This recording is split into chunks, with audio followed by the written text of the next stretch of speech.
Hello boys and girls, it's me Mr. Byrne, your physical education teacher. Today I'm going to read Chapter 3 from the book The World According to Humphrey.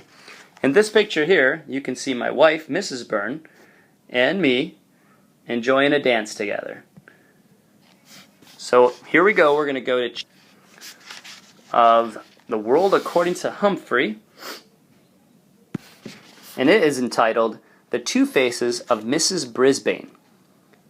That week was busy, but I learned a lot. I learned all the capitals of the United States. I didn't say I remembered them all, but I learned them all. I learned about how water changes from solid to liquid to gas. I learned how to subtract fractions.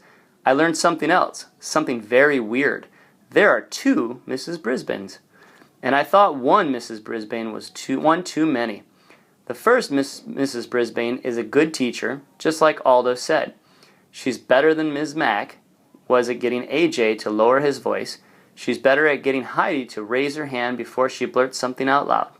Of course, nobody could get Speak Up Saya to raise her hand or to blurt anything out loud. Saya is so quiet and gentle she never gives an answer. If the teacher calls on her, she stares down at her desk without saying a word.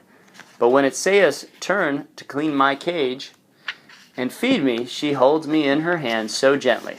I feel like I'm floating on a cloud. "Hello, Humphrey," she whispers. "Your fur is so beautiful." I always feel calmer when Saya holds me. She's so nice. I wish Mrs. Brisbane would leave her alone.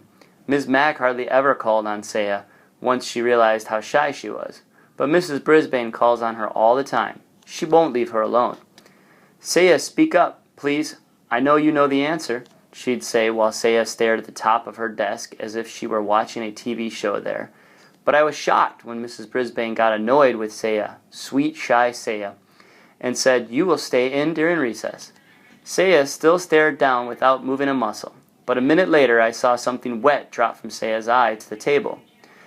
I hated Mrs. Brisbane. Of course, I don't go out to recess. In fact, I'm glad since it's a great time to catch up on my sleep. So I was there when Mrs. Brisbane talked to Saya, and I was all ready to squeak up on her behalf if necessary. Mrs. Brisbane brought a stack of papers to the table and sat down across from Saya. "Saya, you think I'm being mean to you, don't you?" Saya slowly shook her head no. I heartily nodded. My head, yes, but no one was looking at me. "But I wouldn't care on you.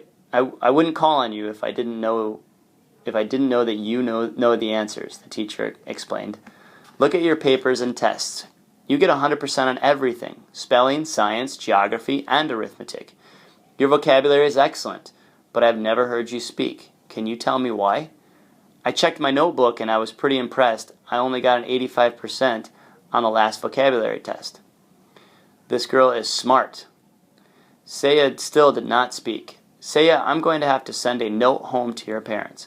Maybe they can help me figure out what to do," said Mrs. Brisbane. Saya looked up very frightened. "No, please," she said. Mrs. Brisbane looked surprised. She reached over and patted Saya's arm. "I won't send a note now, if you'll promise to try." Saya looked down at the desk and nodded. "I'll tell you what, I won't call on you if you promise that sometime within the next week you'll raise your hand on your own and answer a question. Is that a deal?" Saya nodded very slowly this time. "You have to say it," Mrs. Brisbane told her. "Deal," Saya whispered. "Terrific," said Mrs. Brisbane, smiling. Now, would you like to erase the board for me?"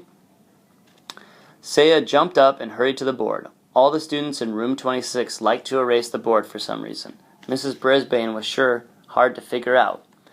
She hadn't been mean to Saya at all. She just did what a teacher is supposed to do. I liked this Mrs. Brisbane. I even liked the pink blouse she had on. But at the end of the day, when the students were gone, the second Miss Brisbane came back, the really scary one. She straightened up the room and came over to the window to close the blinds. I could only hope that Aldo would open them for me later. She looked down and saw that the table around me was messy. The bag of shavings used for my bedding had torn and bits of litter were scattered all over the table. Garth had done the cleaning and left the lid off my treats box. The whole table looked untidy. "Good grief," said Mrs. Brisbane in a very unhappy voice. I decided to take a spin on my wheel. Usually that cheers people up, but not Mrs. Brisbane. She started to clean the table, getting paper towels and cleaning spray and muttering to herself the whole time. "Not my job," she grumbled. "These kids are not responsible. All I need is somebody else to take care of some rodent." Nobody says rodent quite the way Mrs. Brisbane does. Then she looked down at me with angry eyes and said, "You are a troublemaker, and somehow I'm going to get rid of you." Then she grabbed her purse and her papers and stormed out of room 26. For once I didn't mind being left alone. I didn't even mind the tick, tick, tick of the clock. I was just glad that the second Mrs. Brisbane was gone. I was worried about what she'd said, but I kept my mind occupied by practicing my vocabulary words until the light was completely gone. If Saya got 100% correct, why couldn't I? Then I sat and waited. Suddenly bright lights blinded my eyes as the door swung open and a familiar voice roared, "Never fear, Aldo's here." Aldo rolled his cart over to my cage and put his face right down next to mine. "How's it going, Humphrey?" he asked. I tried squeaking out my story, but Aldo didn't quite catch what I was saying. "Whoa, pal, something's got your tail in a tizzy. Well, this should cheer you up." Aldo reached into a brown paper bag, pulled something out, and dangled it in front of my cage. "Something to gnaw on, little buddy," he said, opening the door. "Joy, joy, joy, a tiny dog biscuit. One of Mrs. Mack's friends gave me one of these once. You can crunch on it forever." "Ha ha! Suddenly there's a smile on your face," Aldo beamed with pride. "Now I'll clean this room real fast, so we can eat our dinner together." I never saw anybody move as fast as Aldo. He turned the music up full blast, then he mopped and polished and swept and scrubbed, while I nibbled and gnawed on my biscuit. When he was finished, Aldo pulled a chair up to my cage and took out his big sandwich. "You know, Humphrey, some folks might think I'm crazy talking to a hamster, but you're better company than a lot of people I know. Here, have a nice salad. It's good for you." He tore off a tiny piece of lettuce and pushed it through the wires of my cage. "Thank you," I squeaked. "You're welcome," said Aldo. "So what were we talking about last night? Oh yeah, loneliness. You know, I have friends, Humphrey, but during the day when I'd like to do something, go bowling or to a movie or something, they're at work. And when they want to do something, I'm at work.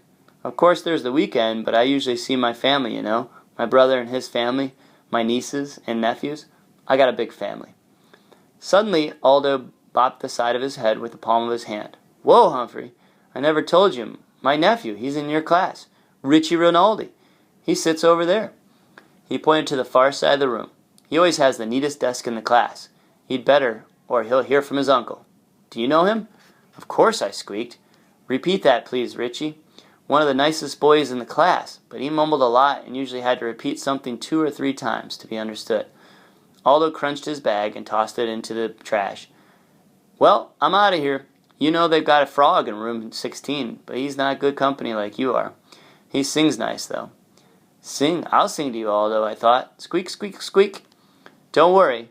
I don't like him nearly as much as you, my friend," Aldo said. He opened the blinds to let the light in. Just as he was going out the door, Aldo said, "See you next week, Humphrey." Next week? A cold chill came over me. Tomorrow is Friday. When Miss Mack was in room 26, she took me home for the weekend. But if Mrs. Brisbane didn't take me home, I'd have 2 very long days and nights with no one, not even Aldo, to feed me or chat with me. Even worse, what if Mrs. Brisbane did take me to her house? What fate would await me there? I had plenty to keep me busy the rest of the night, worrying about Mrs. Brisbane and how she planned to do away with me.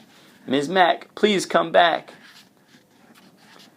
Tip 3. Hamsters enjoy a change in routine. Among their favorite activities are eating, grooming themselves, climbing, running, spinning, taking a nap, and being petted. This is from the Guide to the Care and Feeding of Hamsters by Dr. Harvey H. Hammer.